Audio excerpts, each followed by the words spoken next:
ভালেই লাগিছে বছৰৰ প্ৰথম পূজা গণেশ পূজা আৰু সকলোৰে মংগল হওক বুলি প্ৰাৰ্থনা জনাইছোঁ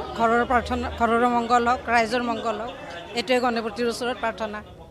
আশীৰ্বাদ ল'বলৈ আহিছোঁ ভগৱানৰ বিশ্বাস কৰোঁ গণেশ দেৱতাক বিশ্বাস কৰোঁ তেওঁ সদায় আশীৰ্বাদ দিয়ক আমাৰ লগতে গোটেই পৃথিৱীবাসীকে বুলি কওঁ যিহেতু আমাৰ সনাতন ধৰ্মৰ এই মতে গোটেই পৃথিৱীবাসী শান্তিৰে থাকক আমি সেইটোৱেই কামনা কৰি ইয়ালৈ আহিছোঁ নিজৰো ভাল হওক দহৰো ভাল হওক সকলোৰে ভাল হওক এইটো লগতে সৰস্বতী পূজা আহি আছে সৰস্বতী পূজাৰ আগত সৰস্বতী হ'ল জ্ঞানৰ ভাণ্ডাৰ বুলি আমি বিশ্বাস কৰোঁ তেখেতে জ্ঞান আমাক দিয়ে গতিকে উত্তৰ সকলোৱে এই জ্ঞান লাভ কৰক আৰু সমাজৰ যিমানখিনি অসূয়া অপ্ৰীতি আছে এইখিনি যাতে নাশ হয় আৰু সৰস্বতী মাতৃয়ে যাতে তেওঁলোকক তেনেকুৱা ধৰণৰ এটা জ্ঞান দিব বুলিয়ে আশা কৰিছোঁ গতিকে আজি প্ৰথম সৰস্বতী পূজাৰ আগৰ যি পূজা গণেশ পূজা প্ৰত্যেকবিলাক পূজাৰ আগতে গণেশ পূজা সাধাৰণতে হয় গতিকে ইয়াৰ